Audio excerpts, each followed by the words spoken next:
Quiero compartir con ustedes un mensaje que he titulado Llamando a las cosas que no son como si fueran. A veces hemos estudiado de la fe, pero no sabemos de forma práctica qué significan ciertas cosas, cómo aplicarlas.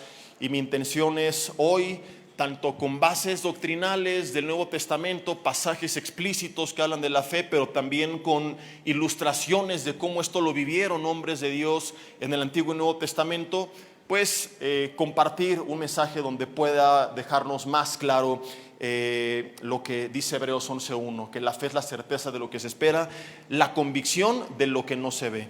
En el primer libro de los Reyes, capítulo 18, te cuento, ya la tierra tiene varios años de sequía, no ha llovido porque Dios así lo había determinado y había enviado al profeta Elías a anunciar que esto pasaría como un juicio sobre la tierra al rey Acab. Después de 3 años y medio en la presencia de Dios, esto es bien importante, Elías vuelve a recibir palabra de Dios. A veces nos enfocamos en todo lo que Elías dijo, pero no nos enfocamos en la raíz de esa palabra. Cuando él se presenta con Acab, él le dice: vive Jehová en cuya presencia estoy. Y hoy hay mucha gente que quiere escuchar la voz de Dios, pero que no quiere pasar tiempo en el lugar donde Dios habla. Y es como reclamarle a tu esposa o a tu novio: ¿por qué no me has hablado? Cuando él te marca todos los días pero no contestas sus llamadas. ¿Cómo vas a oír mi voz si no contestas el teléfono? Entonces la iglesia actual, ¿verdad? Dice: es que Dios no me habla y Dios no me confirma y Dios no me revela su voluntad. Pero si yo no paso tiempo en su presencia, si yo no paso tiempo en su palabra, no es que no me habla, a lo mejor él está gritando, pero yo no estoy en ese lugar para escuchar lo que él me está diciendo. Y producto de no ser sensibles a la voz de Dios, de la palabra de Dios, a la dirección que Dios quiere marcar en nuestras vidas, pues terminamos muchas veces cometiendo errores, terminamos temiendo, ¿verdad? Leía apenas, o más bien meditaba, porque había leído ya la historia anteriormente, pero no había meditado en otros detalles. ¿Te acuerdas cuando rodean de ejércitos del enemigo era Eliseo y su siervo teme, y Dios, Eliseo le dice: Señor, abre sus ojos para que pueda ver que son malos que están con nosotros que en contra de nosotros? ¿Si era Eliseo o Elías? No me estoy confundiendo, si era Eliseo, ¿verdad? A ver, los teólogos, ayúdenme. ¿O no? Ya andan inventando. Era Eliseo. Y si no, lee la historia y me corrige si estaba equivocado. Pero bueno, aquí lo que importa es que antes de eso, casi siempre nos vamos a esto que es lo que más apantalla, lo que más impacta. Pero ¿de dónde nació este ejército que los rodeó? Pues resulta que el rey envía a este ejército a capturar al profeta, porque el profeta le avisaba al rey de Israel: oye, es que no vayas por este camino porque aquí está el campamento de los enemigos. Y el rey dice: ¿y cómo sabe este otro rey que aquí estamos nosotros? Es que el hombre de Dios se lo está revelando. Entonces, cuando un hombre de Dios camina en comunión con Dios, Dios le va a dar discernimiento y sabiduría y dirección, y lo va a guiar para evitar a veces meterse en un terreno peligroso, o más que un terreno peligroso, un terreno donde no teníamos que pasar por ahí.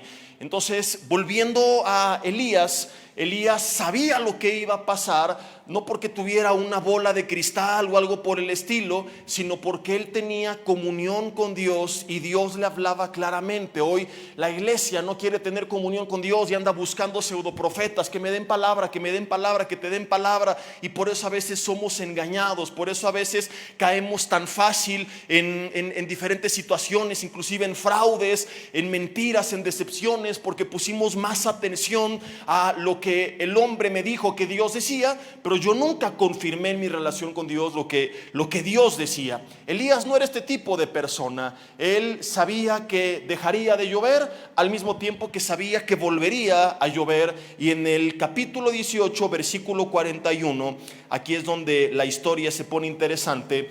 Resulta que ya en este contexto, Elías vino con Acab, le anunció la palabra de Dios, ya degolló a los 450 profetas falsos de Baal, ya conocemos la historia previa, ha orado y ha caído fuego del cielo, ha ganado un reto. Pero aquí lo que me interesa el día de hoy es ver ahora su oración por la lluvia, que representa la bendición de Dios. Dice el versículo 41 que entonces Elías dijo a Acab: sube, come y bebe, porque una lluvia grande se ve, le dijo, se oye. Acab subió a comer y a beber, y Elías subió a la cumbre del Carmelo, y postrándose en tierra puso su rostro entre las rodillas.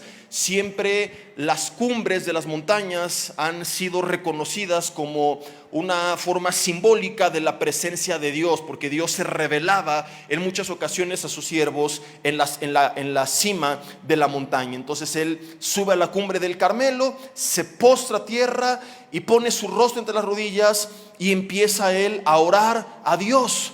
Fíjate que comenzó a orar, pero comenzó a orar conforme a la palabra que había recibido ya antes de parte de Dios. O sea, no es que él dijo, y yo decreto que lloverá, porque a veces creemos que eso es fe. La fe es orar creyendo en que se va a hacer lo que Dios ya se dijo que se va a hacer. Y por eso siempre he dicho, yo no tengo que decretar, sino simplemente creer lo que ya Dios decretó. El decreto de la lluvia no venía de Elías, venía de Dios. Elías lo único que hizo fue creerle a Dios. Por eso que la fe, Hebreos 11:1, es la certeza de lo que se espera. Pero ¿cómo voy a saber lo que se espera si no lo conozco? Porque no tengo tiempo para orar, porque no tengo tiempo para estar en la palabra de Dios. Sino que si no sé lo que se espera, menos puedo tener fe. ¿Cómo voy a tener la certeza de lo que se espera si de entrada, para comenzar por ahí, ni siquiera sé lo que estoy esperando? Di conmigo, uyuyuy, ay, ay, ay. Entonces es cuando empezamos a creer que fe es orar para que se cumpla cualquier ocurrencia que nace de nuestro corazón. Y yo creo que esto es posible. Bueno, sí, para Dios nada es imposible, pero a lo mejor estabas pidiendo algo que no era su tiempo, su forma o su voluntad. Entonces, por más que Elías al año 2 se hubiera subido y hubiera clamado, Señor, y le ordeno a las nubes que ven, que desciendan sobre esta región y que manden su lluvia sobre la tierra, y reprendemos a todo espíritu de sequía, y pudo haber hecho todo lo que quieras, pudo haber estado ahí horas, pero si no era el tiempo de Dios, eso no era fe, era aferrarse a una visión de su corazón, como los falsos profetas de Jeremías 23, que dice que desviaron al pueblo porque hablaban visión de su corazón y no de la boca de Jehová. Y dice Jeremías 23, porque si hubieran estado en lo secreto, ¿te acuerdas? Habrían hecho oír mi palabra a mi pueblo, y se habría vuelto de su mal camino y de sus obras. Porque quien estuvo en lo secreto y vio y oyó palabra de Jehová. ¿Dónde es que tenemos dirección de parte de Dios a nuestras vidas? Di conmigo, en lo secreto.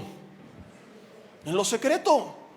Yo necesito pasar tiempo con Dios para ser sensible a la dirección de Dios. Dios no me dejó a mi suerte. Cuando partió Jesús, dijo, no los voy a dejar solos. Juan capítulo 14, Juan capítulo 16, les voy a enviar otro consolador, el Espíritu Santo, y Él los va a guiar a todas las cosas, y Él les va a enseñar. Pero la gente piensa que consolador es como que si estoy triste me viene a acariciar, cuando viene del griego parakletos. Es la misma palabra que en primera de Juan, cuando dice que abogado tenemos para con el Padre, a Jesucristo el justo, se tradujo como abogado. En un pasaje se traduce como consolador, en otra es abogado. Son términos totalmente distintos. ¿Qué es lo que significa? Según los estudiosos, es el que está al lado de alguien para ayudarle. Por eso se traduce en Jesús como abogado, porque en este caso está delante del Padre, al lado nuestro, para abogar a favor de nosotros. Entonces reconocen los estudiosos que su labor es universal, o sea, no está para ayudarme únicamente con los asuntos espirituales.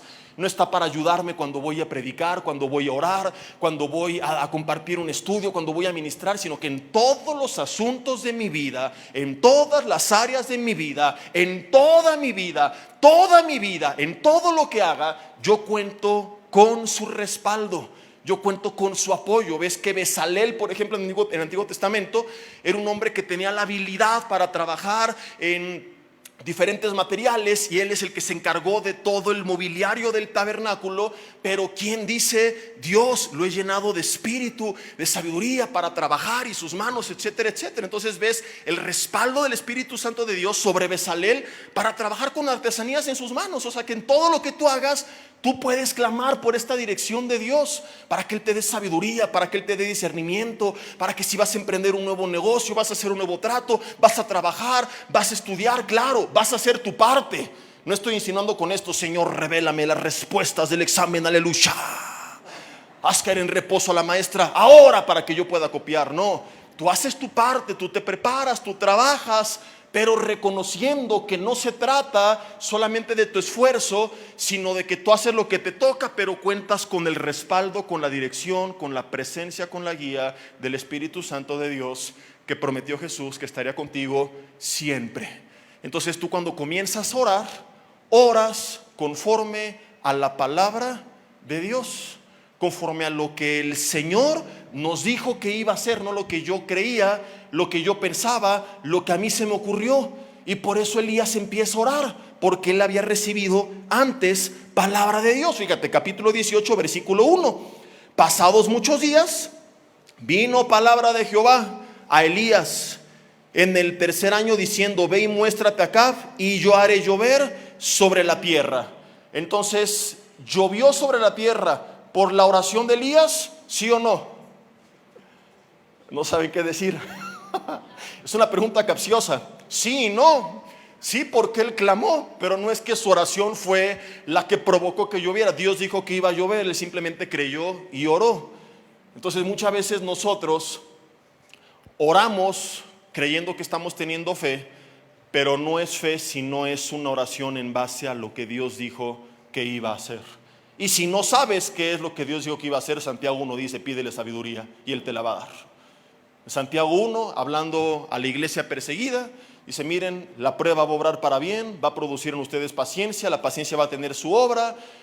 Y en este contexto dice: y si alguno no tiene sabiduría, o sea, si no sabes cuál es el propósito de la prueba, en este caso en tu vida, ese es el contexto, pídesela a Dios y Él te la va a dar sin medida y sin reproche. Entonces, no tengo idea qué hacer. Voy a la comunión con Dios, a la presencia de Dios, a la intimidad con Dios, a la palabra de Dios, porque muchas veces la respuesta viene de forma clara y explícita en su palabra. Por ejemplo, ¿no? Pastor, es que hay dos chavos que me gustan y yo le gusto a los dos, el Rufulgencio y el Macuspano, ¿verdad? Lo que más me gustó fue sus nombres, pastor, y pues uno como que tiene más virtudes que el otro, pero pues no es cristiano, ¿no? Es muy común que digan las jovencitas: ay, mamá, es que es mejor que todos los cristianos que he conocido. Tiene todo, nada más no es cristiano. Ay, nada más se verá al infierno, mamá, pero nada más. Entonces, de entrada, no necesitas que un ángel se te aparezca y te diga: dice el Señor. Vas a la palabra y dice: no te unas en yugo desigual. Si no conoce a Cristo, al día de hoy está descartado. Ofrécele una amistad, llévalo a Cristo honestamente, y cuando ves que después de meses o años dio fruto, no por ti sino por Dios, que busca al Señor porque lo ama, no porque te ama a ti, entonces lo podrás poner en oración. Si no, no necesitas que nadie te: Él dice el Señor o algo por el estilo. ¿Me explico? La respuesta viene clara en su palabra. Pero ¿qué pasa si el Rufulgencio y el Macuspano, los dos aman a Dios? Y los dos son hombres conforme a la palabra de Dios. Los dos tienen la cara de David, el cuerpo de Sansón, la cartera de Salomón. No hay un versículo donde diga: he aquí al Macuspano envío yo, dice el Señor. Hay veces donde necesitamos una dirección más específica. ¿Me estoy explicando? Y es entonces cuando tienes que meterte en oración, en la presencia de Dios, a buscar la dirección de Dios. Y de diferentes formas, hoy no es la línea del mensaje, Él va a confirmarte cuál era la persona correcta, cuál era el negocio correcto, cuál era la escuela correcta, cuál era la opción correcta, cuál era la decisión correcta. Pero si no paso tiempo con el Señor, ¿cómo voy a saber lo que Dios dice? ¿Cómo voy a tener dirección de Dios? Voy a acabar como estos profetas de Jeremías 23, inventando cualquier ocurrencia de mi corazón, inventando cualquier cosa que se me ocurre. Ay, ¿por qué fallé? ¿Y por qué fracasó? ¿Y por qué Dios permitió esto? Y Dios dice: yo cuando te dije que lo hicieras, yo cuando te di luz verde, fue una visión de tu corazón. Les conté hace poco de un joven que una vez llegó con su novia y dice: es que Dios nos confirmó que vamos a ser el uno para el otro, y es mi amada y su amado, y bien romántico el asunto que lo pusieron. A las 3 semanas que terminan, lo cité, le dije: vamos a tomar un café. Le dije: a ver, cuéntame qué pasó, qué dijo Dios que siempre no. El Señor dijo: perdón, hijo, me equivoqué, no era ella, vi mal desde los cielos. No, pastor, es que sí fue la voluntad de Dios, porque esas 3 semanas nos dejaron algo. Le dije, a mí no me quieras hacer menso. Le dije, tú no me dijiste que era la voluntad de Dios un tiempo para aprender algo. Ustedes me dijeron que Dios les había confirmado que se iban a casar. Entonces sé honesto y reconoce, soy un carnal y me equivoqué. Fui guiado por mis emociones, me gustó, dije, voy, y se aventaron a lo bruto, y no era la voluntad de Dios. Y que esto te sirva para no ser emocionalista de aquí en adelante, y que realmente te comprometa a meterte con Dios para que tomes direcciones guiados por su palabra y por su espíritu. Porque ¿quiénes son los hijos de Dios? Romanos capítulo 8, los que son guiados por el Espíritu de Dios. El cristiano no tiene que temer de ¿y qué va a pasar? ¿Y qué voy a hacer? ¿Y si me equivoco? Porque tiene la plena confianza y convicción de que el Señor lo va a guiar, y que cuando haga algo, eso algo va a avanzar conforme a la voluntad de Dios, y va a contar con el respaldo de Dios, y va a contar con la bendición de Dios, porque Él respalda lo que Él manda. Entonces Elías llega a orar con esta confianza, porque él sabía, porque Dios se lo había mostrado, que vendría una gran lluvia sobre la tierra. Dice el versículo 43 que dijo a su siervo: sube ahora y mira hacia el mar. Y el siervo miró y subió y miró y dijo: no hay nada. ¿Te ha pasado eso? Escuchas de las promesas de Dios, las bendiciones de Dios, y tú volteas al horizonte y dices: no hay nada. Me hablaron de que el Señor me iba a bendecir, que Él me iba a sanar, que Él iba a quebrantar a mis hijos, que Él iba a restaurar mi matrimonio, que Él me iba a usar, que Él tiene un llamado para mí en el ministerio, y no veo nada. Sigo exactamente igual, con la misma sequía de hace 3 años atrás. ¿Te has sentido así? Tienes la voz de un hombre de Dios, como lo era Elías, pero lo que tus ojos ven es totalmente distinto. Y vienes a la palabra de Dios y escuchas la palabra de Dios. Elías era el profeta, Dios hablaba a través de ellos. Tú viniste a la Biblia y en la Biblia Dios te habló y tú te emocionaste con la palabra de Dios, pero cuando ves al horizonte no ves nada. Y Elías le dice: vuelve 7 veces. Hace poco explicamos que 7 es un número que representa el término de un ciclo. Entonces Elías le dice: inténtalo otra vez, otra vez, otra vez, otra vez. ¿Qué significa esto? No dejes de creer, no dejes de esperar, no dejes de ver. Hoy te asomaste a casa, tu hijo sigue siendo ateo. Asómate mañana y pasado mañana, y en una semana va a llegar algún día, esa 7ª vez, cuando tú lo veas de rodillas reconociendo: Jesús, tú eres mi Señor. No porque a ti se te ocurrió orar, Señor, y yo no, sino porque Dios te dijo y tú oraste conforme a lo que Dios te dijo. No fue tu ocurrencia, fue su palabra. Cree en Jesucristo y esta es la promesa: tú y tu casa serán salvos.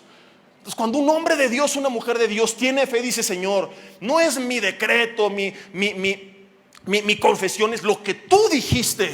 Y eso es fe, es la certeza de lo que se espera. Estoy convencido que lo vas a quebrantar, algo vas a hacer en su vida, de alguna forma vas a quitar esas vendas de sus ojos. Y yo oro, no como la llorona, mamá, papá, porque ay, Señor, te pido por mi hijo, como si a Dios lo conmovieran las lágrimas, como si Miguel dijera: Señor, ya me cansó su queja hasta el cielo, ya por favor quebranta a su hijo. No, que se siga quejando un rato más. No, a Dios lo mueve la fe, porque sin fe es imposible agradar a Dios. Y el que se acerca a Dios, dice Hebreos 11:6, es necesario no solo que crea que le hay, sino que es galardonador de los que le buscan. O sea, cuando yo vengo a la presencia de Dios, no es solo creer: Dios, estás aquí, sino: Dios, eres un Dios galardonador. Vas a responder, vas a bendecir. Señor, entonces vengo clamando por mi hijo, no con aflicción, no con dolor, sino con alegría, porque llamo a las cosas que no son como si fuera, no porque a mí se me ocurrió, sino porque creo en lo que tú ya me dijiste antes. ¿Me estoy explicando? Entonces, con una gran sonrisa le dices: hijo, eso es lo que hoy estás diciendo, pero el Señor va a quebrantar tu corazón, te guste o no, porque hay una promesa y yo no voy a dejar de orar hasta que esa promesa se cumpla. Señor, quebranta su corazón, toca su vida, rodéalo, pon personas que le compartan de ti. Si no me quiere escuchar a mí, manda otras personas allá afuera, que se dé cuenta que no es casualidad, que tú lo estás llamando y no terminas afligida: Señor, por favor, sino: gracias Dios, porque lo vas a hacer. No lo veo, pero viene una lluvia sobre mi vida, porque es tu palabra. Esta es la oración de Elías: orar conforme a lo que escuchó. el tipo de oración de la persona que viene a la palabra y la palabra le dice: busque el reino de Dios y su justicia primeramente, y todas las cosas, hablando de techo, vestido, de alimento, van a ser añadidas. ¿Y qué hacen muchos? ¿Y si me muero de hambre? Y llegó la pandemia. ¿Y si no tengo para comer? Pues ¿en qué Dios crees? Diosito. ¿Cuál Diosito? No estás clamando a la estatua que tenías en tu antigua religión, estás clamando a Jehová Jireh, cuyo nombre significa el Señor proveerá. El que sostuvo a 2 millones de personas 40 años en un desierto y nunca les faltó nada. ¿Y tú crees que una crisis es un problema para él? Techo, vestido, alimento, techo rentado, prestado, hipotecado, lo que sea, pero nunca te va a faltar. Vestido, marca Lacoste o marca La Costeña, pero nunca te va a faltar. Langosta o tacos buenísimos de frijoles, pero nunca te va a faltar. No porque tú te paraste y te lo inventaste y decreto y confieso y desato, sino porque Él ya lo dijo. Entonces fe no es ¿y si no sucede? ¿Y si pasa? No, es decir, Señor, gracias. Perdí el trabajo, no sé qué voy a hacer, no sé qué van a decir en la entrevista de mañana, pero sí sé lo que tú dijiste. Yo he buscado tu reino y tu justicia, y todo lo que mi familia y yo necesitamos nunca nos va a faltar. Tu palabra dice en labios del rey David: joven fui y envejecido, y nunca he visto justo desamparado, ni su descendencia que mendigue el pan. Así que no me aflijo, sino que oro con fe y con alegría, para que tú abras las ventanas de los cielos y tú proveas en mí y en mi casa todo lo que necesitamos. Gracias, Señor, porque tú lo vas a hacer, y estoy emocionado por lo que voy a ver el día de mañana.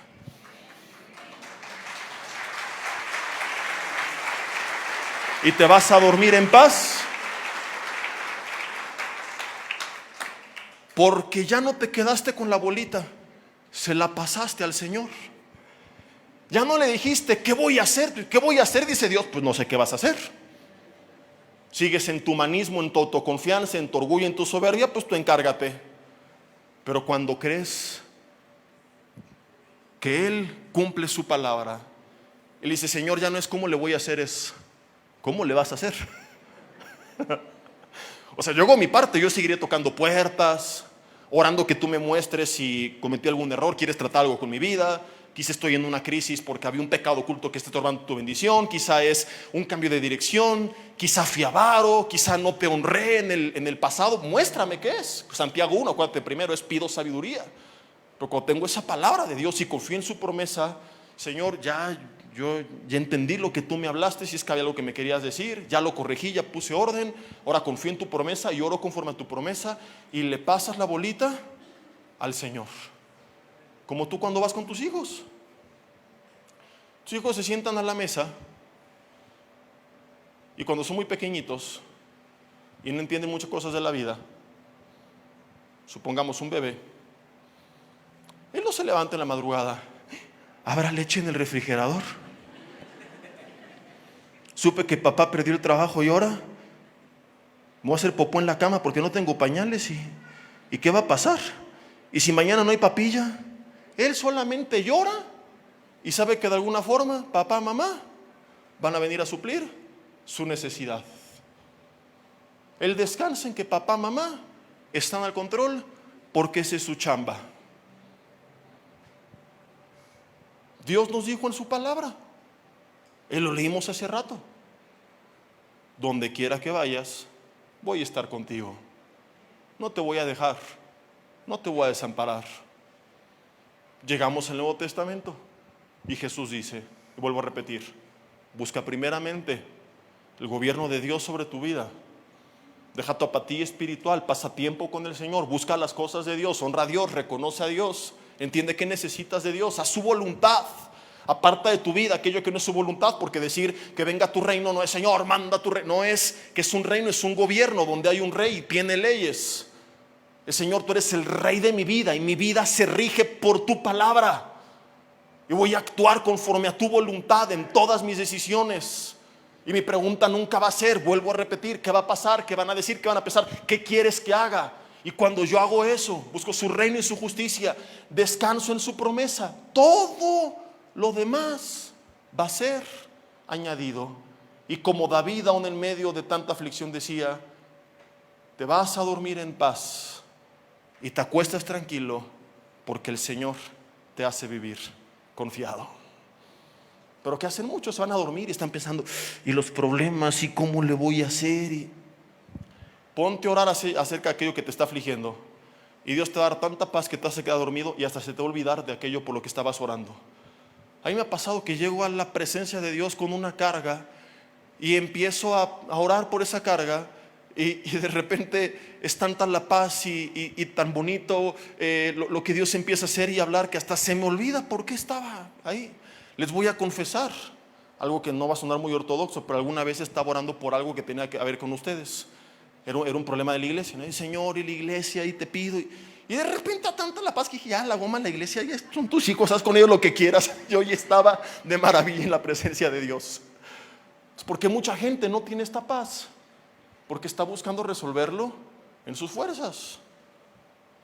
Y cuando habla en público, lo que se le ocurre, que va a hacer, que va a decir, es lo que nació en su corazón. Y por eso titubean, dudan de la legitimidad de lo que están haciendo. Eres celoso, eres celosa, quizá porque dudas de la legitimidad de tu relación.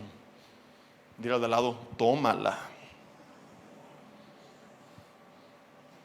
Porque si tú descansas en Dios, dice Señor, es la persona que tienes para mí, tú nos vas a mantener. Si no es la persona que tiene para mí y me engañó, no me aflijo, porque al contrario, gracias Dios, porque me mostraste que estaba por un mal camino. Pero ¿qué refleja el celo? Una obsesión en la que tú quieres tener el control, porque no le has querido ceder el control a Dios. Déjeme lo disfruto mientras le doy un trago a mi agua.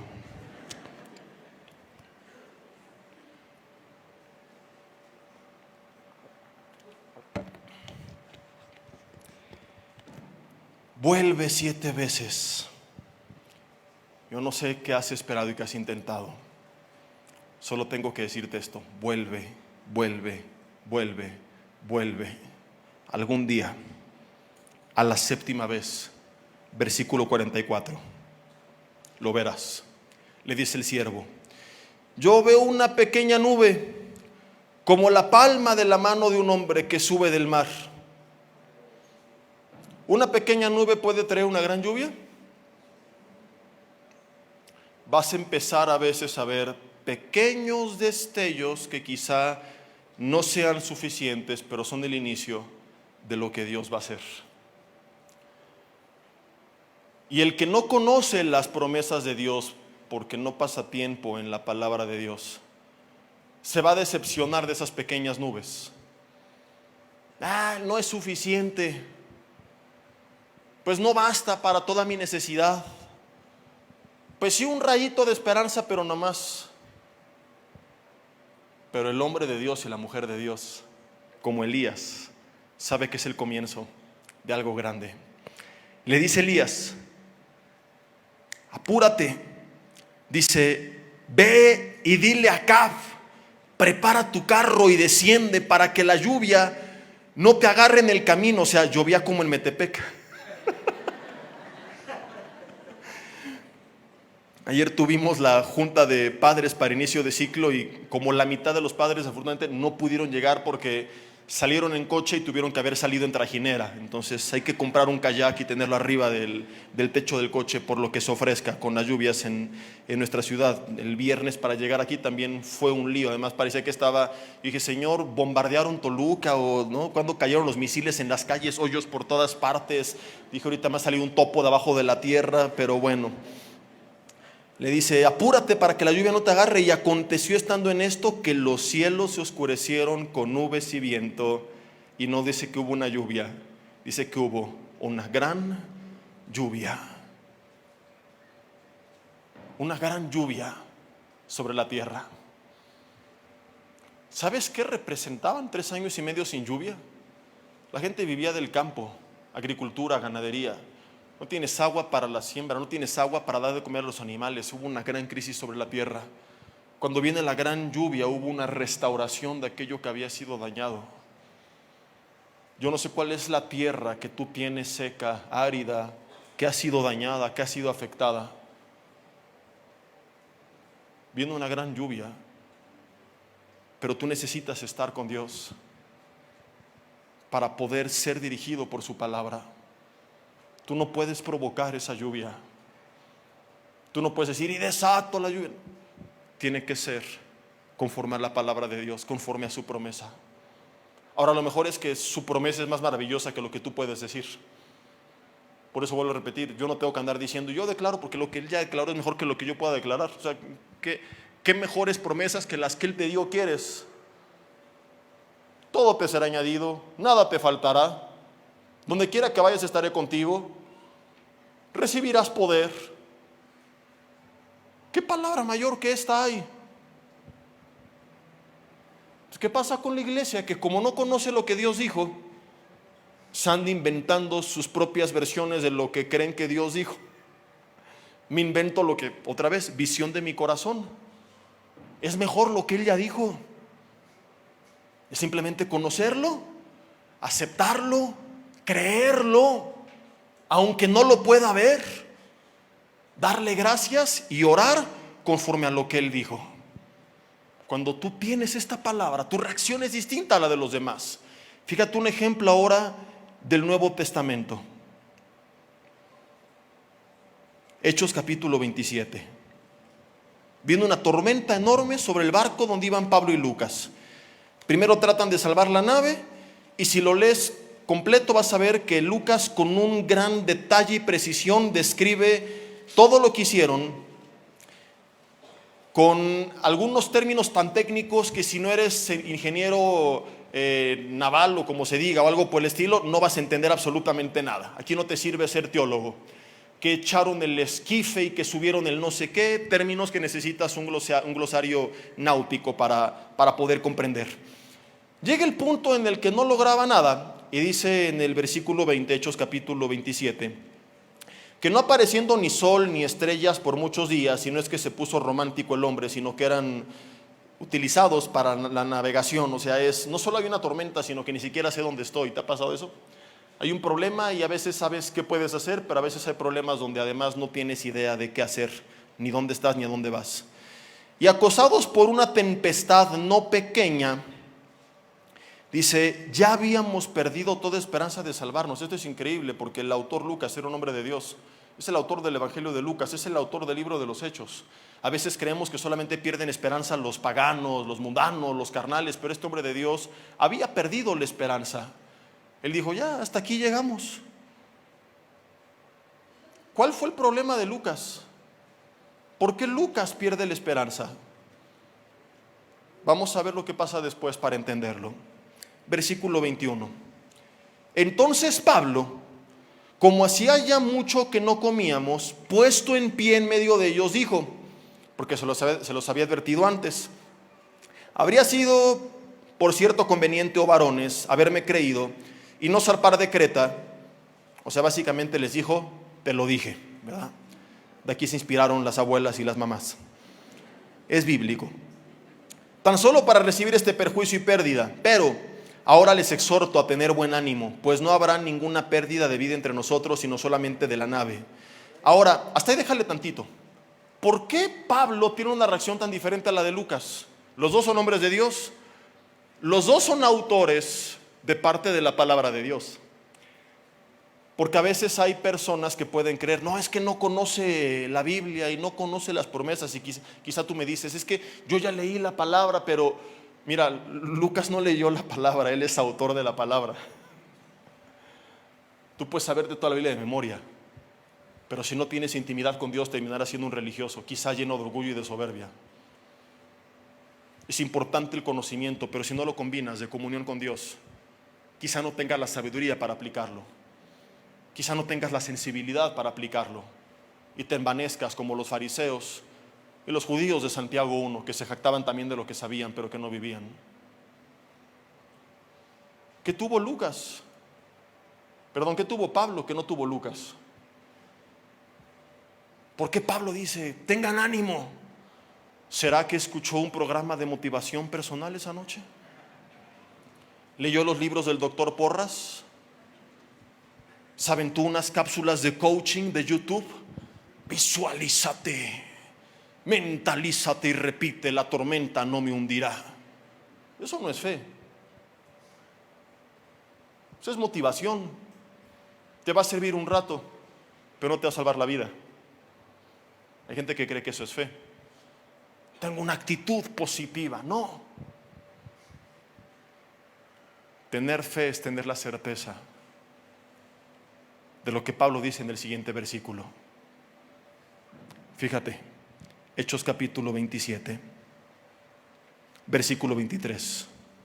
Porque esta noche ha estado conmigo el ángel del Dios de quien soy y a quien sirvo, diciendo: Pablo, no temas, porque es necesario que comparezcas ante César.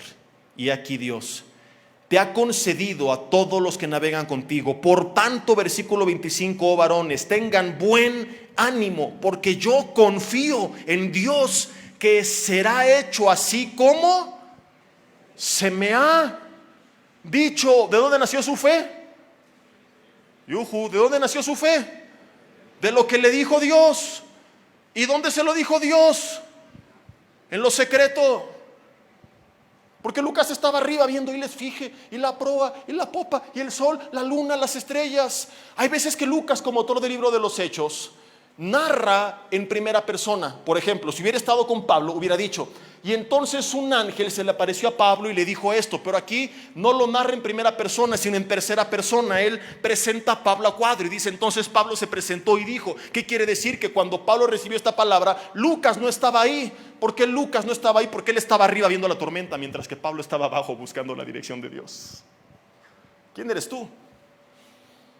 Quizá un hombre o una mujer de Dios, que conoce la palabra de Dios, pero que has estado más como Lucas, viendo, y el gobierno, y las guerras, y que la viruela del mono ahora en Perú, y que dijeron que viene un meteorito por ahí del 2050 sobre la tierra, y que quieren desviar los chinos y Venezuela. Y estás, no estoy diciendo que no vean las noticias, velas, pero pasa tiempo con Dios. Porque cuando nada más estás ahí viendo, y qué dijo, y qué hizo, y el jefe, y qué pensó, y los problemas, y la delincuencia, vas a acabar como Lucas, conociendo la palabra, pero totalmente desanimado, sin esperanza, creyendo que ya acabó tu vida, porque no tienes una palabra a la que aferrarte. Quizá dando patadas de ahogado con una fe ficticia de cosas que nunca Dios te dijo. Y entonces proclamas un mensaje alarmista como el que Lucas proclamó. Ya hemos perdido esa esperanza. ¿Te lo imaginas allá afuera? Hombre de Dios, ¿qué tienes que decirnos? Ya valimos. He aquí, el Señor dice: viene un hombre con una nariz roja, pelos de colores, zapatos grandes, y nos tomará en sus brazos. ¿Qué significa eso? Ya nos cargó el payaso.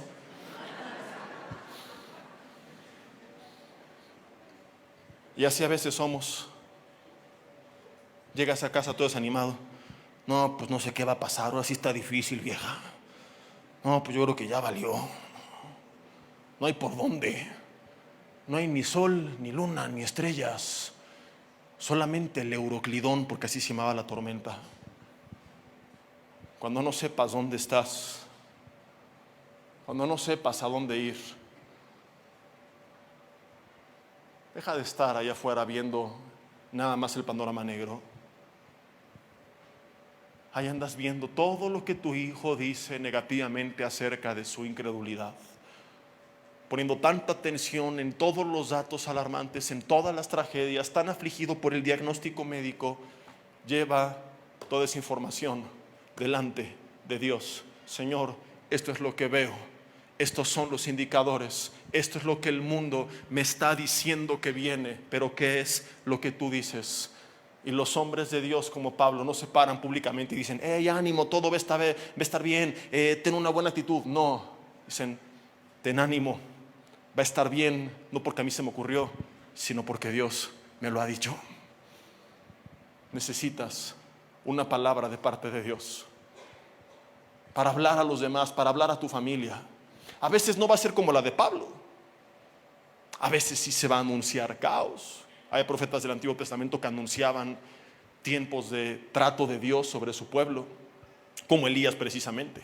Dice Dios que dejará de llover. Pero finalmente la palabra va a ser para corregir el rumbo hacia un lugar de bendición. El punto es que si tú no tienes como Pablo ese tiempo con Dios, no sabrás lo que Dios dijo y cómo entonces podrás tener fe. Quiero terminar con esto, si me apoyan aquí arriba con el teclado, por favor, porque vuelvo a repetir: la fe es la certeza de lo que se espera, la convicción de lo que no se ve. ¿Qué es certeza? Es una seguridad. No es voy a creer que sí, es creo que sí. Pienso que es probable, que como para Él nada es imposible, probablemente lo pueda hacer. No es, Señor, creo que lo vas a hacer. No porque yo te lo estoy ordenando, que hay unos que lo ordenan a Dios, sino simplemente porque decidí creer en lo que tú has dicho. Y entonces hablas como Pablo, hablas como Elías. A veces como Elías en su primera presentación, un mensaje que no da ánimo. Viene un tiempo de crisis y quizá la palabra sea arrepiéntete. A veces como en su segunda aparición, viene lluvia y un avivamiento sobre la tierra. A veces como Pablo, ánimo, esto es lo que Dios me dijo. Lo que Dios diga puede variar, pero siempre tendrás paz, porque sabes dónde estás y a dónde Dios te dijo que vas. Y eso es fe, la certeza de lo que se espera, la convicción de lo que no se ve, saber que el mundo espiritual que no puedes ver es real, y que a veces lo que nos rodea en el mundo físico nos causa miedo. Pero como al principio te conté que le dijo Eliseo a su siervo: abre tus ojos para que puedas ver. Son más los que están con nosotros que en contra de nosotros. Tanto cristiano con miedo: es que me hicieron brujería, es que en el trabajo conspiran. Tienes autoridad para ejecutarla a favor tuyo sobre el reino de las tinieblas. Jesús dijo en Lucas 10, 17 al 19: les doy autoridad sobre toda fuerza del enemigo y nada les dañará. Para andar con miedo. Hay pastores que en el mercado pasó una abejita y me hizo así, me echó mal de ojo. Me encontré un vudú de mí. ¿Qué te importa? Si Dios ya te dijo que te dio autoridad. Entonces llegan: ore para que Señor reprenda esta obra demoníaca. Tú tienes autoridad. Tú tienes autoridad para ir a la presencia de Dios y decir: en el nombre de Jesús, todas estas maldiciones que están proclamando en contra mía, estos trabajos de hechicería y brujería son anulados y no tienen ningún poder ni autoridad, porque tú tienes autoridad. ¿Qué es lo que pasa? Que a veces no conocemos a Dios y acabamos como estos judíos exorcistas ambulantes que voltearon con un endemoniado. Te conjuro por Jesús, el que predica Pablo. Así están muchos, hablando del Jesús, el que te habla el pastor, pero que tú no lo conoces.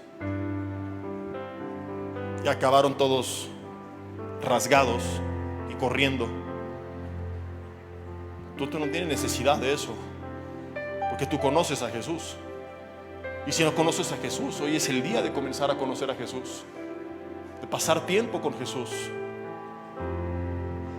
para poder caminar con esa confianza, con la convicción de lo que no se ve, con la certeza de lo que se espera, y orar conforme a esa certeza. Porque si tú sigues sin saber lo que se espera y hablando como Lucas: no, pues yo creo que ya valí. Sí, mi hijo nunca se va a convertir, está muy difícil. Antes tenía otra religión, ahora dice que es ateo, pastor. Está muy endurecido, yo creo que no veo por dónde. Uy, si supiera lo que dijo el médico. que solo 1 de cada 3.450.000 salen. No, pues yo creo que ya, para mí no hay esperanza. Hasta aquí llegué. Dice Proverbios 18.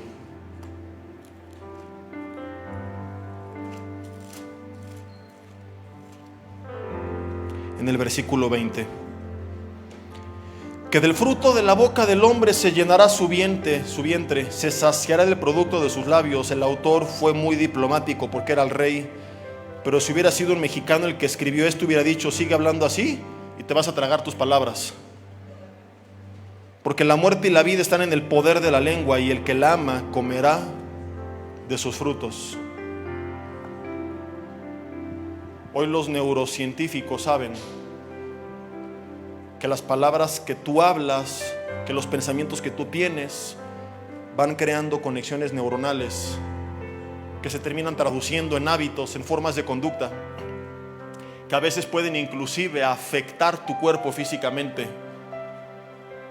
Hay gente que no estaba enferma y que dice: estoy enfermo, va a acabar enferma. Entonces este pasaje, que mucho tiempo la gente pensaba que era simbólico, o que su aplicación únicamente era en el mundo espiritual, hoy sabemos que en el mundo físico realmente mis palabras tienen poder, literalmente. Y vuelvo a insistir, y por eso fue lo primero que aclaré: no se trata de que tú hables lo que se te ocurra. Entonces voy a hablar la confesión positiva. No, eso no es bíblico. Entonces, ¿qué es bíblico? La confesión negativa. No. Hablar la palabra de Dios es bíblico. ¿Me explico? No es hablar las ocurrencias de tu corazón. Confieso esto y hablo bien, ni tampoco mal, sino hablo lo que Dios dijo que Él haría, y descanso en su promesa, y punto.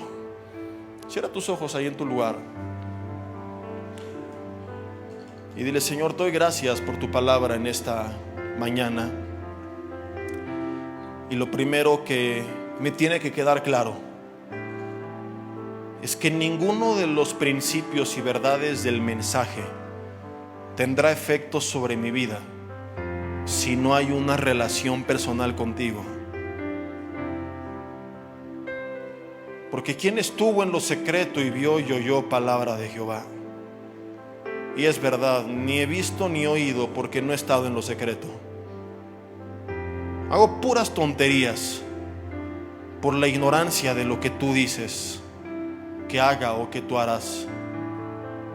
Oro lo que se me ocurre y no conforme a tu palabra, porque desconozco tu palabra. Y a veces he hablado palabras bonitas pero que no venían de ti. Y a veces también hablo negativamente, cosas contrarias a tus promesas. Esto me hace entender cuánto necesito pasar más tiempo contigo, Señor. Y dile: Señor, te entrego en el nombre de Jesús mi apatía. Y a partir de hoy modificaré mi calendario para, aunque sea de poco, pero poner horarios fijos para buscarte, para poder decir como Elías: vive Jehová, en cuya presencia estoy. Porque es verdad, he estado en presencia de mis amigos, de la iglesia, en presencia de la televisión, en presencia de las redes, pero no en la tuya. Y hay cosas que no he escuchado, no porque tú no hablaste, sino porque yo no estuve ahí cuando tú me las querías decir. Pero hoy se termina en el nombre de Jesús, y quiero ser como Elías. Quiero ser como Pablo. Buscarte, Señor, en la intimidad, en tiempos de tormenta, en tiempos de sequía, aún en tiempos de bendición. Necesito de ti. Y dile: Señor, habla a mi vida. Revélate de una forma especial y dirígeme. Dame sabiduría cuando yo no sepa qué hacer. Si en este momento necesitas sabiduría, pídesela. Dile: Dios, dime qué quieres que haga. Señor, cuando llegue a tu presencia, cuando esté en la eternidad, No quiero escuchar de parte tuya: hey hijo, no hiciste todo esto que también te mandé, y esto y aquello y lo otro. Qué trágico sería. Dile: Señor, si hay algo que no hago, que sea porque tú nunca me lo dijiste, no porque yo no estuve ahí para escucharlo. Te pasamos en este sentido la bolita, Señor, porque ahí estaremos para decirte: habla Jehová, que tu siervo escucha. Y todo lo que tú nos digas, Señor, lo queremos hacer.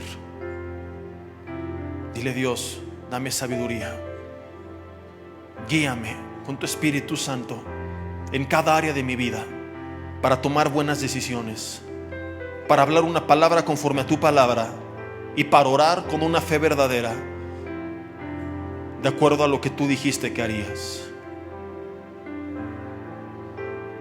Señor, que dejemos de estar como Lucas, tan ocupados viendo la tormenta, que eso nos aleje de ti. Dile: Dios, hoy le quiero dar tantito la espalda a la tormenta para buscarte en medio de ella, para conocer lo que tú dices, y entonces volver a la tormenta con una palabra tuya y poder tener la certeza de Pablo: esto dice el Señor. Señor, llamamos a las cosas que no son como si fueran, porque así las llamas tú. A lo que no vemos como si lo viéramos, porque no creemos en lo que ven nuestros ojos como Lucas, sino en lo que tú dijiste que harías, como se lo dijiste a Pablo. Así que hoy cambia tu atención de la tormenta a la palabra de Dios, y ora por aquello que te ha afligido conforme a lo que Dios dice. Y si no sabes lo que Dios dice, ve a buscar su dirección para que puedas orar correctamente.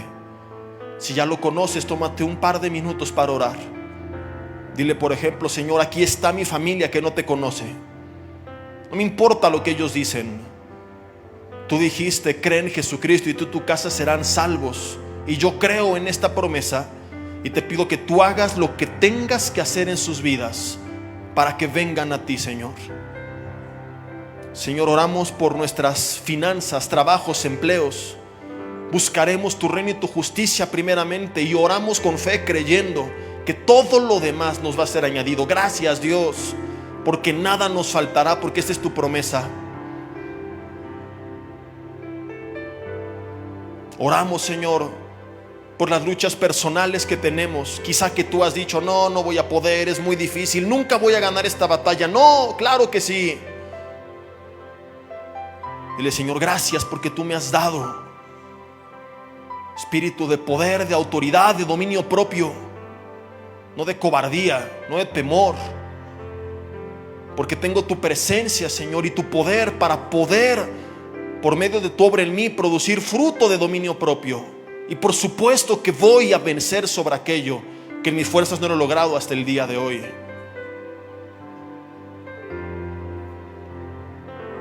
Ora por tus enfermedades, no conforme al diagnóstico médico, sino conforme a las promesas de Dios. Dile: Señor, esto dijo el doctor, pero no me importa. El día que tú me llames a tu presencia, Señor, gloria a Dios, porque no es el fin, es el principio. Pero si tú no has determinado que ese día llegue, yo creo que sin importar lo que el doctor dijo, Señor, tu palabra dice que en la cruz tú llevaste mis enfermedades y mis dolencias.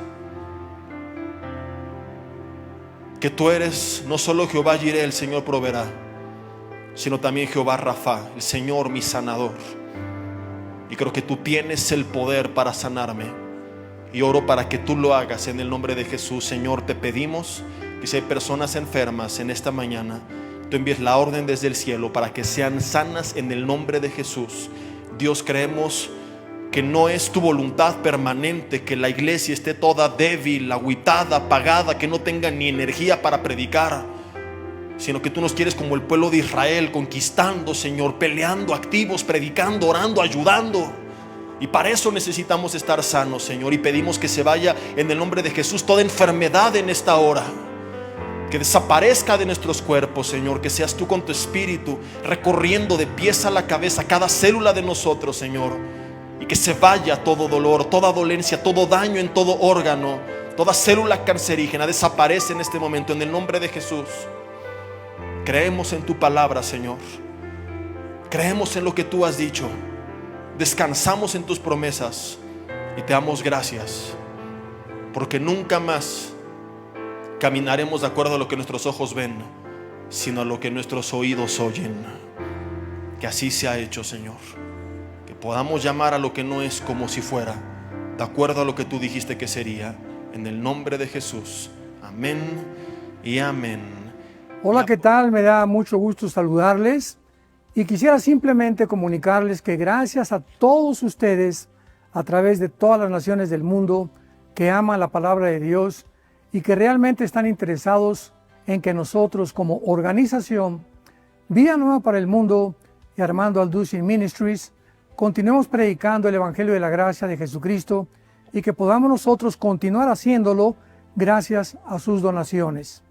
Este año cumplimos 46 años de ministerio, 46 años donde hemos predicado, hemos enseñado, hemos tenido seminarios y de diferentes formas de estudios bíblicos alrededor del mundo y hemos pensado y considerado de una forma fiel el Evangelio de la sana doctrina de Jesucristo. Nosotros, con todas estas donaciones, tenemos que sostener pastores, misioneros, obras, equipos de televisión y aún continuamos buscando la manera de poder elevar este ministerio. Hasta este momento quiero que ustedes estén enterados que no tenemos una sola propiedad como organización y así hemos trabajado durante 46 años porque le damos la importancia a la evangelización, a las misiones y también a los hombres de Dios para levantar más pastores. Le damos las gracias y que pueda Dios con su gracia tocar sus corazones y que puedan ustedes invertir en un terreno donde es fructífero, porque creemos que ha producido bastante buen fruto para la gloria de Dios. Gracias, muchas gracias por sus aportaciones y por las donaciones que sabemos ustedes continuarán haciendo para que podamos continuar siendo fieles en la predicación del Evangelio de la gracia de Dios. Que Dios les bendiga.